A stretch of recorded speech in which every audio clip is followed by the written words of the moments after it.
Ahí estamos, más o menos, ¿cuántos somos? 29.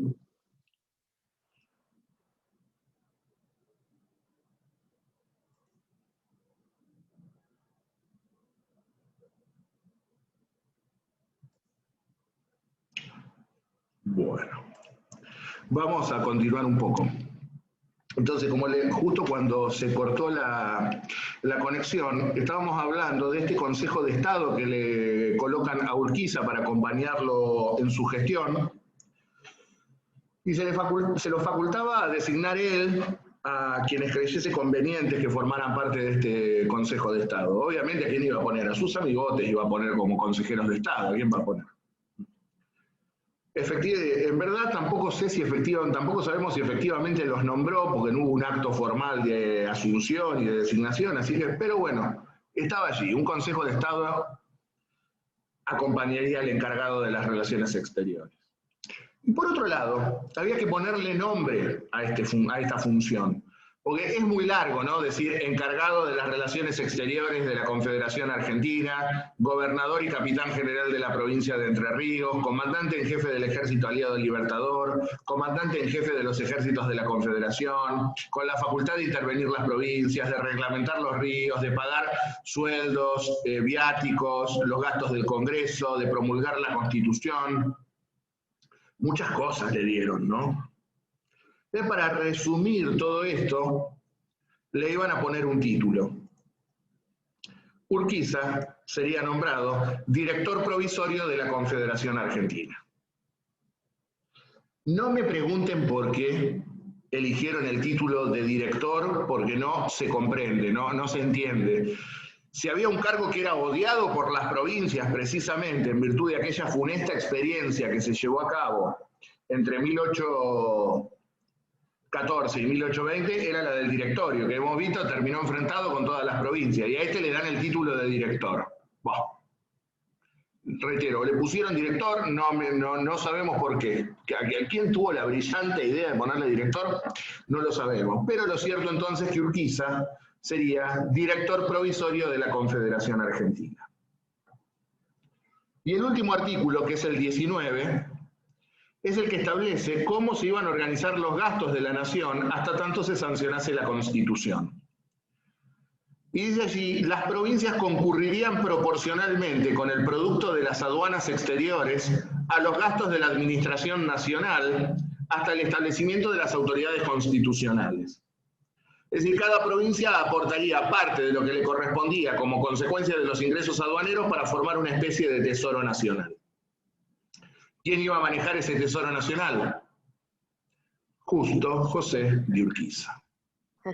Entonces era director provisorio de la Confederación Argentina, encargado de las relaciones exteriores de la Confederación, director de ríos, director de aduanas, secretario del Tesoro, comandante en jefe de los ejércitos, encargado de pagar sueldos, viáticos y gastos del Congreso, el encargado de inaugurar las sesiones del Congreso, el encargado de promulgar la Constitución, y a su vez también gobernador y capitán general de Entre Ríos y comandante en jefe del Ejército Aliado Libertador. No le faltó ninguna al maestro. Ningún título. Y después se quejaron por la suma de poderes de Rosas. Si esto no es suma del poder público, explíquenme qué es. Y vamos a ver que la oposición que va a sufrir este tratado vendrá por ese lado, precisamente. Entonces, esto es el Acuerdo de San Nicolás de los Arroyos, que ya a esta altura queda recontra claro que junto con el Pacto Federal son los dos pactos preexistentes de los cuales hace referencia el preámbulo de nuestra Constitución Nacional. Calculo que ya lo habrán visto con Carlos también cuando les dio el preámbulo. Sí. ¿Alguna pregunta del Acuerdo de San Nicolás? No. Bien. Ahora vamos a ver cómo sigue políticamente esto. Porque si bien el Acuerdo de San Nicolás lo firman los gobernadores, el mismo tenía que ser aprobado por las legislaturas locales. Porque es lógico, los gobernadores son los encargados de negociar y firmar acuerdos en nombre de sus provincias, pero luego se los tiene que aprobar el poder legislativo de cada provincia. Es decir, tenía que pasar por el tamiz de las legislaturas. Y si ustedes recuerdan, nos retrotraemos un poco al principio de clase, yo les dije que en las elecciones para la legislatura porteña había triunfado una lista opositora a Urquiza. Los viejos unitarios, ahora denominados liberales, controlaban la legislatura. Y van a aprovechar esta oportunidad para herir de muerte el proyecto urquicista. Reitero, el tratado tenía que ser aprobado por las legislaturas.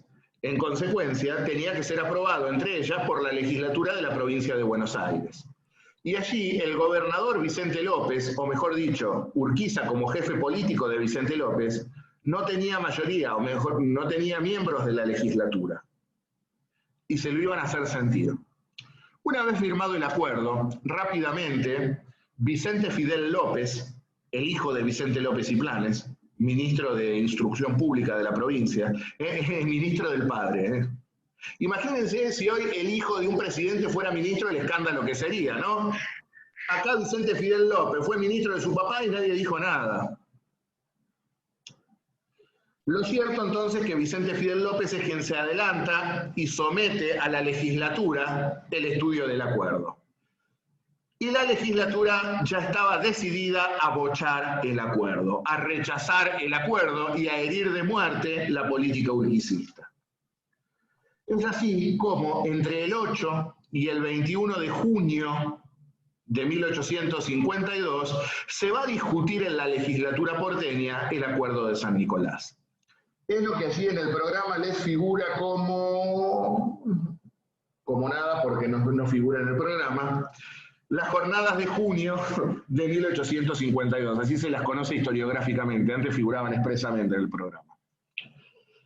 Como ya les digo, se discutió 13 días en la legislatura, así que imaginen, hablaron casi todos los diputados, largo y tendido, mañana y tarde. Imagínense, si tenemos que repasar todo el debate, podemos estar días enteros analizándolo.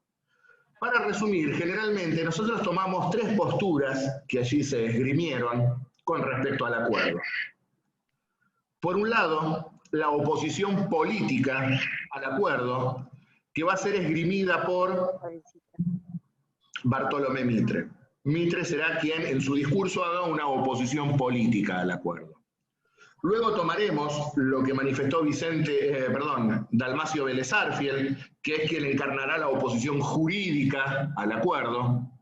Y luego las palabras de Vicente Fidel López en defensa del acuerdo. Mitre y Vélez en contra, Vicente Fidel López a favor.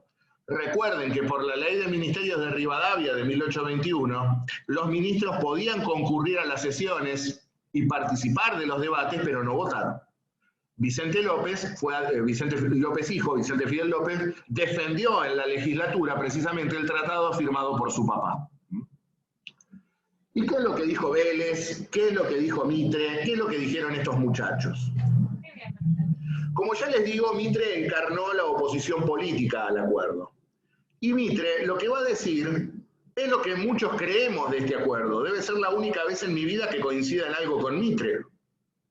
Porque Mitre va a decir, han creado un poder muchísimo más monstruoso que el que acabábamos de derribar. O sea, en palabras de Mitre, ¿qué es lo que está diciendo? Volteamos a Rosas por tirano y estamos creando una tiranía mayor aún que la del mismísimo Rosas, en virtud del cúmulo de atribuciones que se le han conferido a Urquiza. Hemos tirado un tirano para crear uno mayor, un dictador para hemos volteado un dictador para crear otro mayor. Y poéticamente Mitre dirá, en una mano la espada, por el ejército, en otra mano la bolsa, por el manejo de los recursos de este pequeño tesoro nacional, y a sus pies rendidos la Constitución, las leyes y los hombres. Es decir, Mitre en ese sentido estaba diciendo, miren, tanto hicimos por voltear a Rosas y resulta que ahora le dejan todo el poder a este. Nos quejamos durante 17 años de que Rosas tenía la suma de poderes y ahora le damos todo el poder a Urquiza. Esto no puede ser. Pero esta es la visión de Mitre, la visión política, una oposición política al acuerdo. Y en este sentido, a partir de estas jornadas y de este debate, Mitre prácticamente se va a convertir en el héroe de los liberales de Buenos Aires. Aquí es donde Mitre, un joven Mitre, saca chapa de líder. Acá es donde Mitre se va a convertir en el jefe del viejo Partido Unitario, que ahora es el Partido Liberal de Buenos Aires. Ahora bien, todo muy lindo lo de Mitre, pero era netamente político. Vélez es quien va a ir al hueso en cuanto a si era jurídicamente válido o no el acuerdo de San Nicolás. ¿Y qué es lo que va a decir Vélez? Vélez dirá que los gobernadores se habían extralimitado en sus atribuciones y que carecían de competencia para dar origen a un poder de carácter nacional, como era el de Urquiza. Dice, los gobernadores son meros titulares de los gobiernos de sus provincias y se encuentran limitados a gobernar y administrar sus provincias, nada más. Bajo ningún concepto pueden darse a la tarea de crear un poder de carácter nacional. Lo que dirá Vélez, se han arrogado un poder constituyente del cual carecen, porque fueron elegidos para ser gobernadores de sus respectivas provincias, no para crear un poder nacional. ¿Qué era lo que estaban atacando? La creación del directorio provisorio de la Confederación. Dice, esto surge como un acuerdo de gobernadores. Dice, los gobernadores no tienen competencia, no tienen facultad de sus respectivos pueblos para crear eso. Fueron elegidos por sus pueblos para administrar sus propias provincias, no para crear un gobierno nacional. Por lo tanto, este poder que han creado es nulo. Tenía razón Vélez en este punto de vista, es cierto, los gobernadores carecen de competencia para crear poderes nacionales, no han sido elegidos ni tienen poder constituyente para crear un poder nacional. Pero también tampoco es menos cierto, bueno, hasta tanto tengamos la Constitución, ¿cómo nos organizamos? Hasta tanto creamos el Congreso, se discute y sancionamos la Constitución, algo tenemos que armar, algo tenemos que poner. Y creo que allí es donde yerra Vélez. Desde la lógica jurídica es impecable. Es cierto, los gobernadores no tienen poder constituyente. Ahora, bueno, estábamos por fundar el Estado federal, hasta tanto tengamos la Constitución medianamente, que se pongan de acuerdo los gobernadores a ver cómo nos vamos a manejar. Pero desde el plano de vista jurídico-formal era impecable la objeción de Vélez. Los gobernadores se habían arrogado un poder constituyente del cual carecían por completo. Y esto que yo les venía diciendo, de que, bueno, de algún punto hay que partir, es cierto. Es lo que va a decir nada más ni nada menos que Vicente Fidel López. Vicente Fidel López les va a decir esto, miren, es cierto, ustedes que los gobernadores no tienen poder constituyente, es insoslayable, es indiscutible. Dice, bueno, pero mientras tanto, ¿qué hacemos? ¿Nos quedamos todos mirando cómo nos organizamos? ¿Quién administra el país? Medianamente, ¿cómo nos organizamos provisoriamente hasta que tengamos la Constitución?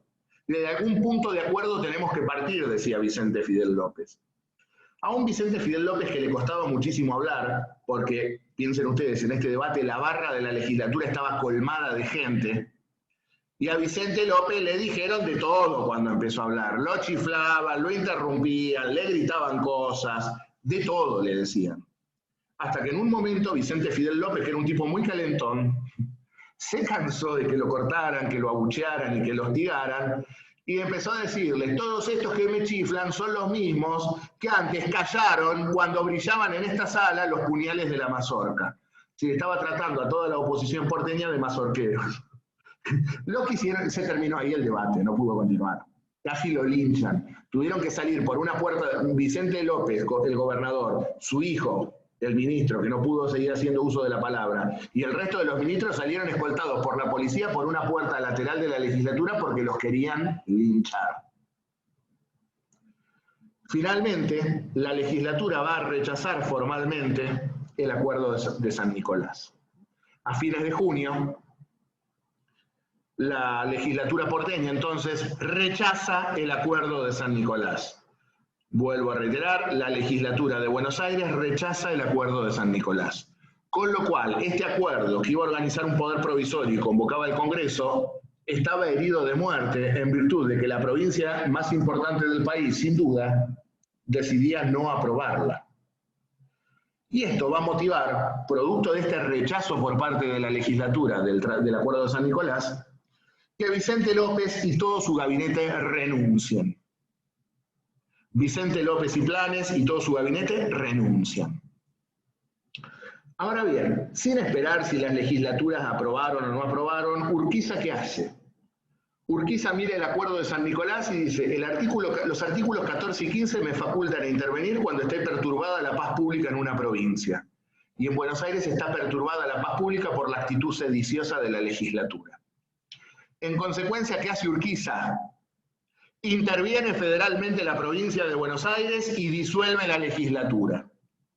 Reitero, Urquiza, en uso de los artículos 14 y 15 del Acuerdo de San Nicolás, interviene federalmente la provincia de Buenos Aires y disuelve su legislatura. Y repone a Vicente López como gobernador. Vuelve a poner a Vicente López como gobernador. Profe, Sí. pero si no hubiera sido aprobado, ¿puede usar los artículos 14 y 15 aunque no hubiera estado aprobado? No sabe, formalmente no, los usó. Hay veces que no hay que preguntarse puede, no puede, es bueno, es malo. Cuando el derecho es una cuestión de fuerza a veces. Cuando vos tenés la fuerza para imponerlo, no hay problema, no cabe ningún problema. Ahora, acá hubo una cuestión de lucha de poderes, Buenos Aires y Urquiza. Y en este momento Urquiza tenía la fuerza para aplicar el acuerdo, sin importar si la legislatura lo había aprobado o no. Porque precisamente, ¿qué es lo que está diciendo Urquiza? Miren, ustedes se levantaron, ustedes se han sublevado contra el gobierno nacional al no querer aprobar este acuerdo. Por lo tanto, están en una actitud sediciosa y los intervengo. Así han sido siempre la historia de las intervenciones federales. No depende tanto de una cuestión de derecho, sino de la fuerza política y física que vos tengas para implementar esa medida. Entonces reitero, Gracias, profe. Urquiza interviene en la provincia, disuelve la legislatura, la segunda vez que disolvía la legislatura de Buenos Aires, Urquiza, primero la de Rosas y ahora esta, y repone a Vicente López como gobernador. Sin embargo, piensen ustedes en el pobre Vicente López, tenía como 200 años ya Vicente López. Piensen ustedes, lo teníamos desde la época de la Asamblea del 13 a Vicente López, el creador del himno, el presidente provisorio, ya, estaba grande el hombre ya. Un tipo sin mayor respaldo político, ni de los viejos federales, mucho menos de los viejos unitarios. O sea, Vicente López existía porque Urquiza decía que existía, no tenía ningún peso político Vicente López. Y cansado de esta situación, viejo y amargado, decide renunciar definitivamente en el mes de agosto. Con lo cual, nuevamente, no hay gobernador en Buenos Aires. ¿Y qué va a hacer Urquiza en su carácter de interventor federal? Se autonombra gobernador de Buenos Aires. Imagínense si esto lo hubiese hecho Rosas en otra provincia, las cosas que le hubiesen dicho. El maestro era director provisorio de la Confederación, encargado de las relaciones exteriores, comandante en jefe de las Fuerzas Armadas, con la facultad de intervenir las provincias y había intervenido Buenos Aires. Se nombra gobernador de Buenos Aires, tiene en sus manos la aduana, tiene en sus manos los ríos y a su vez gobernador de Entre Ríos. Rosas jamás en su vida tuvo todo el poder que tuvo este hombre. Tanto que hinchan con Rosas y la suma de poderes, la suma de poderes, la suma de poderes. Fíjense todo lo que tenía Urquiza. Intervino una provincia y se nombra él gobernador. Así que esta es la situación entonces en agosto de 1852. La provincia de Buenos Aires intervenida por Urquiza y con el propio Urquiza como gobernador de la misma. En ese interín, entre que se firmó el acuerdo de San Nicolás, lo ratificaron las legislaturas y el mes de agosto en el que estamos, recuerden ustedes, el acuerdo de San Nicolás marcaba que en el mes de agosto tenía que comenzar a funcionar el Congreso Constituyente. La cosa venía demorada, producto de lo que estaba ocurriendo en Buenos Aires. Finalmente comienzan a llegar a Santa Fe los diputados en el mes de septiembre de 1852.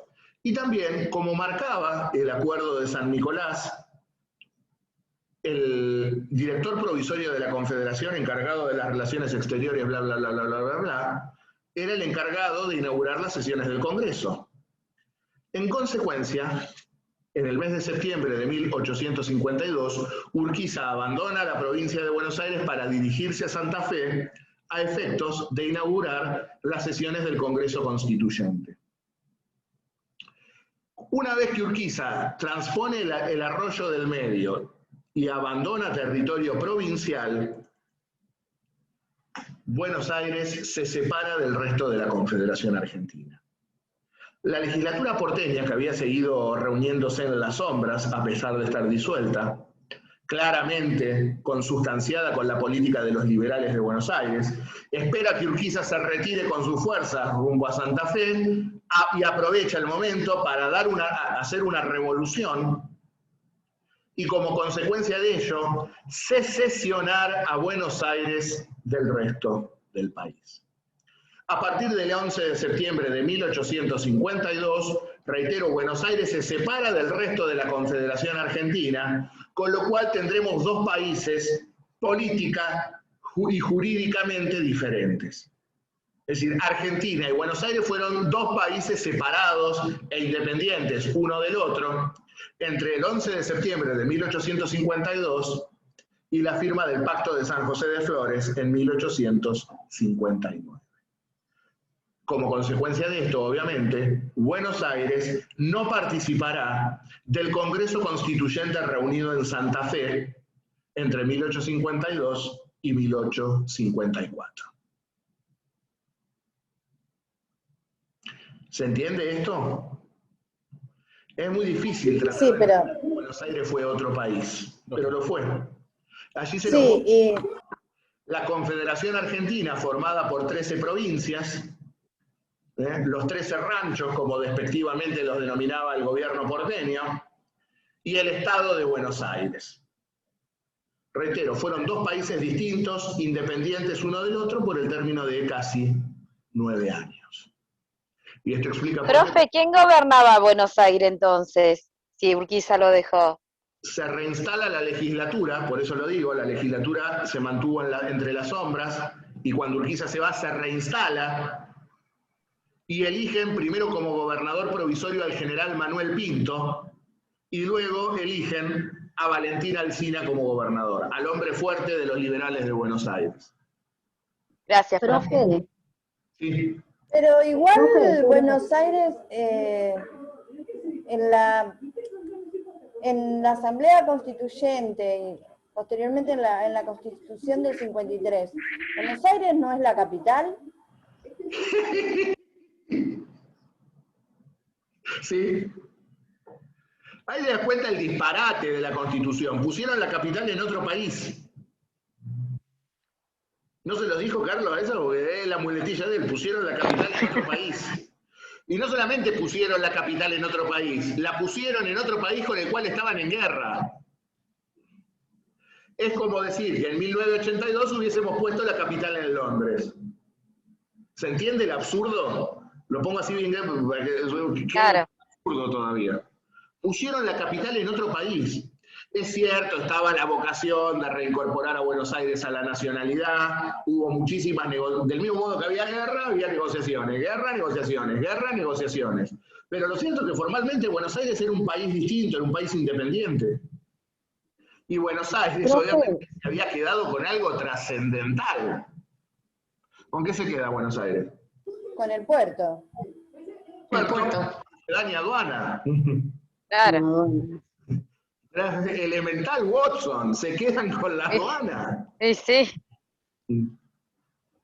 Así que, bueno, así es la cuestión. A partir de este momento, la historia política se va a ver marcada, entonces, por esta cuestión. Vamos a tener dos estados independientes y separados uno del otro, como serán el Estado de Buenos Aires y la Confederación Argentina. Los 13 ranchos, como despectivamente solían denominar los gobiernos de Buenos Aires a las provincias del interior. No obstante, yo calculo que con el titular habrán visto esto, en virtud de este estado de guerra, el Congreso Constituyente que tendría que haber comenzado a funcionar en septiembre del 52, recién comenzó a sesionar en noviembre. Luego de la secesión porteña, Urquiza se refugió en su provincia, Entre Ríos, y es como que estuvo encerrado, no quería ver a nadie, no quería hablar con nadie, le importaba muy poco lo que pasaba con las provincias, y claro, las provincias lo reconocían a él como líder. Bueno, general, hagamos algo, ¿qué hacemos mientras tanto? Hasta que, bueno, a regañadientes, en el mes de noviembre, Urquiza delega en uno de sus ministros, en Juan Pujol, la inauguración del Congreso. Da un discurso el ministro de Urquiza que dice una serie de barrabasadas muy interesantes. Se ve que el general no le corrigió el discurso antes de leerlo. Porque decía, me pronuncié a la vera del Paraná para darle constitución a este país. Habría que avisarle que el pronunciamiento fue en Concepción del Uruguay, que está contra el río Uruguay, no en el Paraná. Ni sabía dónde se pronunció. O del mismo modo que en un momento dice, no podrá eclipsarse ni una estrella más de nuestra bandera. Que yo sepa, la bandera argentina no tiene estrellita. Hay otra bandera que tiene estrellita, pero no es la Argentina, precisamente.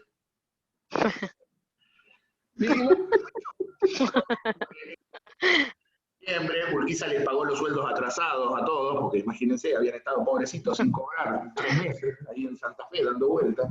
No, y no piensen en Santa Fe, la Santa Fe de hoy. Santa Fe de 1852 eran 10 manzanas, y paremos de contar. Lo cierto es que en noviembre empieza a funcionar el Congreso Constituyente, no hay mayor actividad. El Congreso, ¿qué hace? Crea una comisión de asuntos constitucionales para que redacte una constitución. Un Congreso Constituyente crea una comisión de asuntos constitucionales. Otro disparate, si vos ya sos constituyente, ¿para qué necesitas una comisión especial? Pues claro, crearon la comisión, nombraron a los tipos de comisión y ¿qué hizo el Congreso? Se declaró en receso, es decir, vacaciones, que trabajen los de la comisión. Comisión que estuvo integrada, entre otros, por Pedro Ferré, Díaz Colodrero, José Benjamín Gorostiaga, Juan María Gutiérrez, no me acuerdo del cuarto en este momento. Bueno, estos 5 iban a ser los encargados de redactar el proyecto de constitución, proyecto que no salía. El proyecto lo terminaría redactando José Benjamín Gorostiaga, el único que más o menos entendía algo de derecho de todos los que estaban ahí.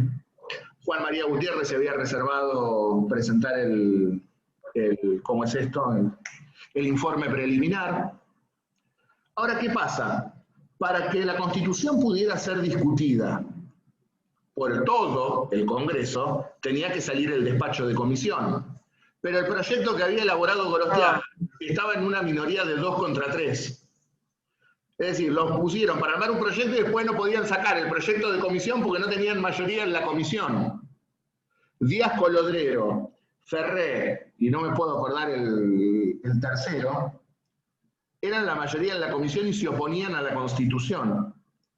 Urquiza tuvo que dar un golpe de Estado parlamentario, ampliar el número de miembros de la comisión, poner 2 más y mandarlo a Ferré en misión diplomática a Buenos Aires para que pudiera salir el despacho de comisión. Recién allí se aprobó en comisión el despacho y pudo pasar al plenario para ser discutida. Se discutió allí la Constitución, no sé si Carlos le dio los debates. La Constitución se aprobó en 10 noches, las 10 noches históricas, a tal punto que en las actas se olvidaron de poner algunos artículos. Hay artículos omitidos en las actas de debate. Tiago, por favor. La leyenda se aprobó por unanimidad de 14 contra 4. O fue unanimidad o fue 14 contra 4. Bueno, así finalmente, entre gallos y medianoches, el 1 de mayo de 1853 es sancionada la Constitución Nacional. El director provisorio de la Confederación, Justo José de Urquiza, la promulgará el 25 de mayo de aquel año 53. Fíjense la fecha, 1 de mayo, segundo aniversario del pronunciamiento, la sanción, el 25 de mayo, la promulgación, y sería jurada en las capitales provinciales el 9 de julio. Todas las fechas patrias eligió el fenómeno. 25 de mayo la promulga y el 9 de julio es jurada en los pueblos. Y conforme lo pactaba o lo establecía el artículo 12 del Acuerdo de San Nicolás, se convoca a elecciones de electores presidenciales. Recuerden que la Constitución del 53, que ustedes ya han visto con Carlos, establecía un sistema de elección indirecta con colegio electoral. Y entonces, en el mes de noviembre del año 52, se llevan a cabo las elecciones de electores presidenciales. ¿Y quién les parece que va a ser elegido presidente por el colegio electoral?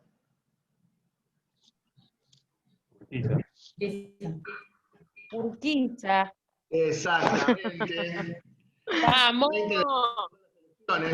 Y el 5 de marzo de 1854, don Justo José de Urquiza es elegido primer presidente constitucional. Lo acompañaría como vicepresidente un viejo conocido de ustedes, Salvador María del Carril, ex gobernador de la provincia de San Juan, ministro de Hacienda de Rivadavia durante su presidencia, el doctor Lingotes, que había permitido la fuga de oro. Y no sé si recordarán, el que le mandó las cartas a Lavalle instigando al asesinato de Dorrego. Ahora era el nuevo vicepresidente de la flamante Confederación Argentina. Y obviamente rápidamente organizará su gabinete con José Benjamín Gorostiaga en Interior, Facundo de Subiría en Relaciones Exteriores, que no terminó aceptando, asumiría Juan María Gutiérrez, Manuel Derqui en Justicia, Mariano Fragueiro en Hacienda y el general Rudecindo Alvarado como ministro de Guerra y Marina. El gabinete se lo tiro a título ilustrativo para que vean cuál fue el primer gabinete constitucional de este país, no se los voy a preguntar ni mucho menos. Ahora, el presidente tenía un grave problema. Como ustedes me han preguntado recién y lo acabamos de analizar, no teníamos capital, porque la Constitución decía que la capital estaba en otro país con el cual estábamos en guerra, con lo cual Urquiza no tenía dónde residir. El Congreso Constituyente faculta al presidente a designar el lugar que creyere más conveniente para que sea capital provisoria. En efecto, en marzo de 1854, Urquiza federaliza toda la provincia de Entre Ríos. La capital no fue Paraná, fue toda la provincia de Entre Ríos. Se federaliza, se constituye en territorio nacional toda la provincia de Entre Ríos. Pues piensen ustedes, la capital está bajo la inmediata jurisdicción del presidente, ¿verdad? Es decir, no soltó no es más provincia autónoma, es territorio federal y quien lo maneja, papá. Sigo siendo el dueño de Entre Ríos. Este decreto Urquiza lo dicta sobre la base de una ley dictada por el Congreso Constituyente que facultaba al Poder Ejecutivo a federalizar la provincia donde residiera la misma. Y en cumplimiento también del Acuerdo de San Nicolás, una vez que Urquiza y del Carril toman posesión de sus cargos, el Congreso Constituyente, el 7 de marzo de 1854, se disuelve. Y Urquiza deberá convocar a elecciones para conformar el Congreso de la Nación, el Congreso común, el Congreso que todos conocemos, que sí tendrá su sede en la ciudad de Paraná, es decir, los diputados y los senadores.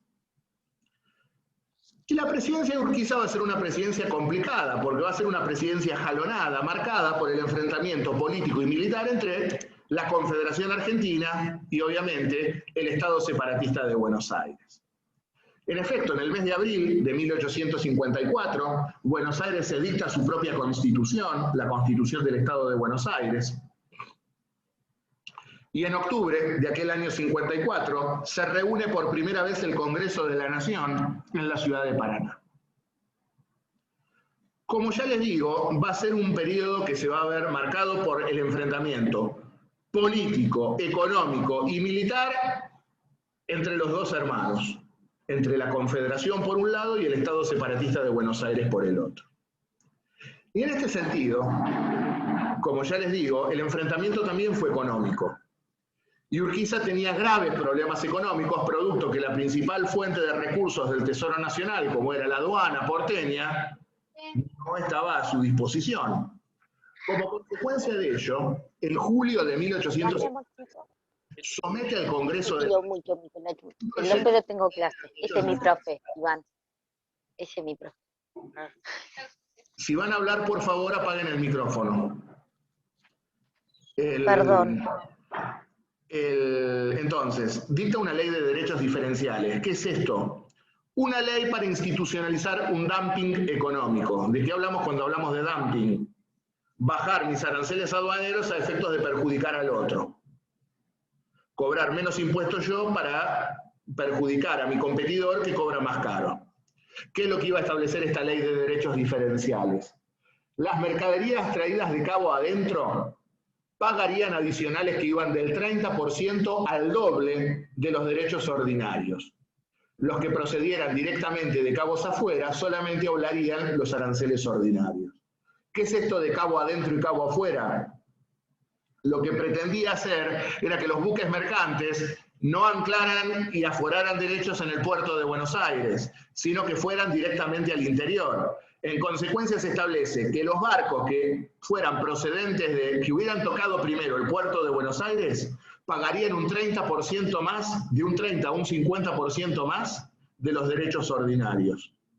Los que entraran directo al puerto de Rosario o de Santa Fe, pagaban el arancel común.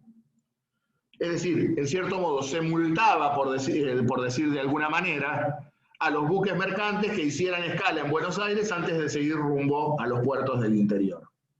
Es decir, en esta guerra económica trataba de perjudicarse a Buenos Aires, cobrando un arancel mucho más caro a aquellos productos de los buques que hubiesen tocado puerto en Buenos Aires primero. ¿Se entiende cuál es la idea?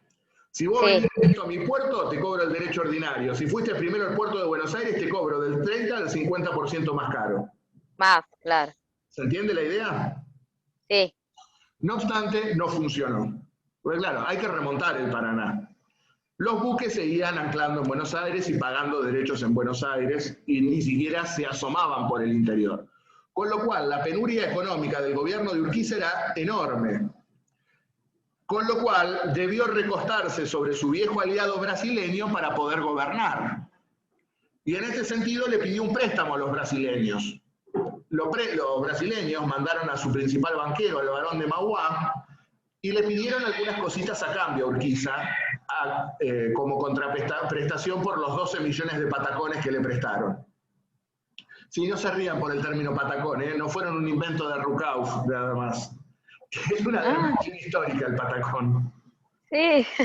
Los brasileños dijeron, bueno, nosotros te prestamos la plata, pero a cambio de algunas cositas. ¿Cuáles fueron esas cositas? Se firmarían 3 tratados con el Imperio del Brasil. Por uno, un tratado de navegación por el cual se le otorgaba la libre navegación fluvial a los buques de guerra brasileños. Es decir, los buques de guerra brasileños podían circular libremente por los ríos interiores de la Confederación y aplicar en sus cubiertas sus propias leyes. Sí, Mateo. Sí, perdón, profe, quería consultarle sobre eso. ¿No se supone que ya estaba determinada la libre navegación de los ríos previamente, digamos, a ese tratado? No, sí, él las había, pero los había abierto solo para... Solo para Inglaterra y para Estados Unidos, con los que firmó tratado. Ok. Ahora firmaba con los... Pero además, la libre navegación acordada era para buques mercantes. Esto lo extendía a los buques de guerra. Ok. Es decir, podías entrar con un barco de guerra sin problema. Cuando se corta, seguimos mañana directamente. Después firmó un tratado de límites con el Brasil, que fijaba los límites al igual que el viejo tratado de la permuta de Carlos III de 1750. Ponía la frontera donde le habían puesto los Borbones en 1750. Vale decir, tratado que luego sería declarado nulo por el mismísimo rey Carlos porque lo consideraba lesivo de los intereses españoles. Es decir, lo que para Carlos III era nulo, para Urquiza era válido. Con esto legitima la tenencia brasileña sobre las misiones orientales.